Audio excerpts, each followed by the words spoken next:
ना सोना ना चांदी,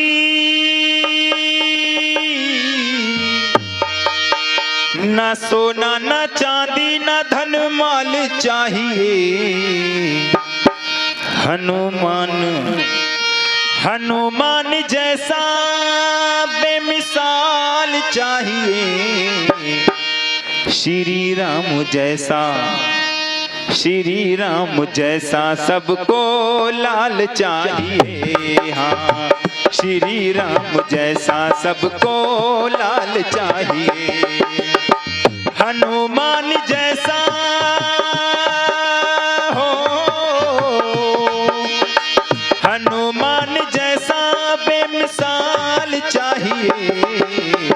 श्री राम जैसा, श्री राम जैसा सबको लाल चाहिए। श्री राम जैसा सबको लाल चाहिए। ना सोना ना चांदी, ना धन माल चाहिए। श्री राम जैसा सबको लाल चाहिए। हाँ, श्री राम जैसा सबको लाल चाहिए। आज की समस्या क्या है? अगर मकान पे प्रिंट छूट जाए, अभी दिवाली गुजरी है, सबने अपने घर को सजाया होगा, अच्छी अच्छी झालर लगाई होगी, बड़े बड़े नए नए तरीके के एलईडी बल्ब लगाए होंगे, तैयारियां की होगी। मकान का प्लास्टर छूट जाए तो लोग बड़ी मेहनत से तैयारी करते हैं, पैसा इकट्ठा करते हैं। मोटरसाइकिल में अगर मोबियल खत्म हो जाए, गाड़ी धुआं देने लगे तो पेट में दर्द होने लगता है। कैसे भी पैसे इकट्ठे करके इसमें सर्विस करवानी है। लेकिन हमारा बच्चा दीवार के पीछे धुआं निकाल रहा है, इसकी किसी को चिंता नहीं है। समस्या तो यहाँ अटकी पड़ी है। हमारा बच्चा कहाँ धुआं निकाल रहा है, क्या कर रहा है, बड़ा फोन लेके दे दिया। हमें पता है कि हमारा बेटा ऑनलाइन कोचिंग कर रहा है, क्योंकि हम जब बच्चे बराबर के हो जाते हैं, उनसे बातचीत करना भूल जाते हैं। क्या संस्कार देने हैं, क्या हमारी संस्कृति थी, क्या हमारी ऋषियों की परंपरा थी। स्वामी दयानंद महाराज ने इतनी कठिन परिस्थिति में इस देश के लिए ये प्रेरक मंच दिया था धरोहर के रूप में, लेकिन हम भटक गए। हम अपने बच्चों को कुछ बताते ही नहीं है। कैसे ईश्वर भक्त बनेंगे, कैसे देश भक्त बनेंगे, कैसे राष्ट्र भक्त बनेंगे। क्योंकि जो सो रहा है ना, उसको जगाने का तो प्रयास किया जाता है, और जो सोने का ढोंग कर रहा हो, स्वामी जी क्या कहेंगे उसको? वो तो यही कहेगा, अरे सोने दे क्यों परेशान कर रहा है। तो ये स्थिति है हमारी। समस्या क्या है? देखो, उनका नारा एक है, उनका झंडा एक है, उनकी एक आवाज है। एक जगह आवाज लगती है तो पूरे भारत में आवाज फैल जाती है। हमारा झंडा भी अलग है, हमारे भगवान भी अलग हैं। कोई खाटू श्याम में जा रहा है, नाम एक है। कोई लड्डू गोपाल को लेके घूम रहा है, कोई निरंकारी में जा रहा है। तो व्यवस्था कैसे बनेगी? समस्या तो ये है हमारी, क्योंकि हम परिवार में अगर 7 सदस्य हैं तो 7 किसी और को लड़ाएंगे, एक किसी और को लड़ाएगा, कोई विपक्ष को लड़ाएगा। सबकी समस्याएं हैं, इसीलिए हम बंटते जा रहे हैं। और अभी एक फेसबुक पे, सोशल मीडिया के माध्यम से एक नारा चल रहा है, बटोगे तो कटोगे। ऐसा ही है ना, देखा होगा सबने, बटोगे तो कटोगे। लिखने से कुछ नहीं होगा, हमें आचरण में भी लाना होगा।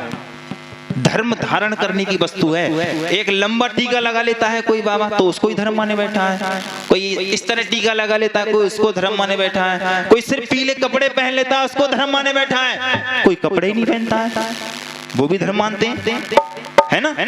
ऐसे भी तो जो बिल्कुल नहीं कपड़े पहनते हैं। हम अपने महापुरुषों को भूल गए, हम अपनी परंपराओं को भूल गए। लेकिन हमें ये सुनकर इन पे विचार भी करना होगा, मंत्र भी करना होगा कि हमारी संस्कृति क्या थी। पहले की संस्कृति इतनी अच्छी थी कि आप कितना भी अनपढ़ व्यक्ति हो, वो भी ऐसा लगता होगा। आप उनको याद करके देखें, महात्मा चाणक्य के लिए एक बार की बात है, जैसे ना गरीबों में कंबल बंटते हैं, आज भी कंबल बंटवाते हैं। तो जब चाणक्य जी प्रधानमंत्री थे उन्होंने कुछ कंबल बांटने के लिए मंगवाए थे और ऐसे ही ये टेंट लगा हुआ है ऐसे ही यहाँ रख दिए थे लाके एक जगह पर, 2-3 जगह। कुछ चोर चोरी करने के लिए आए। उन्होंने सोचा कि चोरी करनी चाहिए, कंबल है, आमदनी अच्छी हो जाएगी। 3-4 चोर चोरी करने के लिए आए। उसमें से एक व्यक्ति से उन्होंने पूछा कि जो बाहर व्यक्ति बैठा है फटा हुआ कंबल ओढ़ करके, ये कौन है? तो व्यक्ति कहता है ये देश के प्रधानमंत्री हैं, महात्मा चाणक्य। तो ये फटा हुआ कंबल ओढ़ करके क्यों बैठे हैं? अरे इनकी तो सारी संपत्ति है, कितने नए सारे कंबल रखे हैं। तो उसने जवाब दिया कि जो कंबल जो आए हैं बटने के लिए, गरीबों में बटने के लिए आए हैं। और जो प्रधानमंत्री बहुत ही ईमानदार है, नेक आदमी है, जितनी इनकी तनख्वाह होती है उसी में अपना भरण पोषण करते हैं, इसमें से बिल्कुल नहीं ले सकते, क्योंकि ये इन गरीबों के लिए बटने के लिए आए हैं। तो उन चोरों ने भी प्रायश्चित किया था। ये हमारी संस्कृति थी, ये हमारी ऋषियों की परंपरा थी। लेकिन आज के नेता कैसे भटक रहे हैं? बड़ी बढ़िया गाड़ी, अच्छे उसमें वर्जन आए हुए, बहुत अच्छे VIP सुविधाएं हैं। लेकिन हम अपने महापुरुषों को भूल गए। हम अपने बच्चों को संस्कार देना चाहें तो संस्कार चाहकर भी उनको नहीं दे पा रहे हैं। कारण क्या है? शिक्षा भी सरकार की तालीम है, दूध भी थैली का आ रहा है। अब थोड़े दिन बाद थैली बोतल चलती है, फिर थोड़ी बड़ी बोतल आती है, मरने के बाद गंगा जल की बोतल आती है, सारी जिंदगी बोतल भी निकल जाती है। संस्कार कैसे देंगे हम अपने महापुरुषों को भूल गए। स्वामी दयानंद महाराज को देखिए, पूरी दुनिया एक तरफ, स्वामी दयानंद एक तरफ।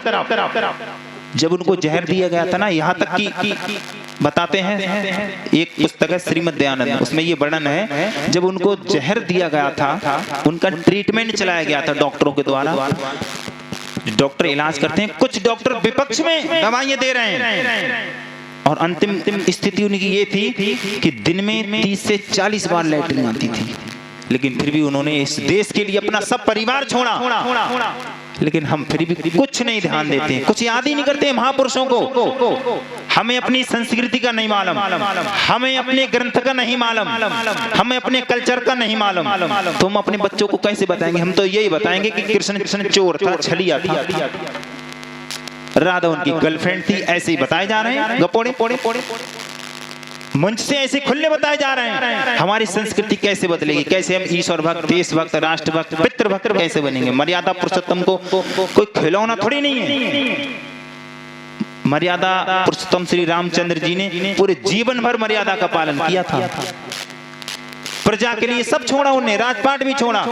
और भाई भाई का कितना अच्छा संदेश दिया था राजपाट के लिए। गद्दी को जो वॉलीबॉल से खेलते हैं ना बच्चे, वो कहते नहीं भैया राम आप बड़े हैं, इस गद्दी के मालिक हैं, इसको आप संभालेंगे। तो महाराज राम कहते नहीं, ये पिताजी का आदेश है। महात्मा भरत भी कमाल कर देते हैं, आदेश तो है लेकिन मर्यादा के विपरीत है, विरुद्ध है। और कहते हैं मैं बड़ा न बनना चाहता हूँ, रहने दो छोटा ही मुझको, शासन का अनुशासन ना दो, करने दो सेवा ही मुझको। शासन का अनुशासन ना दो, करने दो सेवा ही मुझको। शासन का अनुशासन ना दो, करने दो सेवा ही मुझको। ऐ दुनिया के लोगों देखो, धन होते धनपति निर्धन है, धन होते धनपति निर्धन है। ये राज फकीर की छवि है, ये शाही फकीर के दर्शन है। ये राज फकीर की छवि है, ये शाही फकीर के दर्शन है। ये हमारा देश था, ये हमारी संस्कृति थी। ऐसी मर्यादा पुरुषोत्तम श्री रामचंद्र को हम अनुयायी नहीं मानते हैं। उन्होंने बहुत तप किया, बहुत बलिदान दिया है।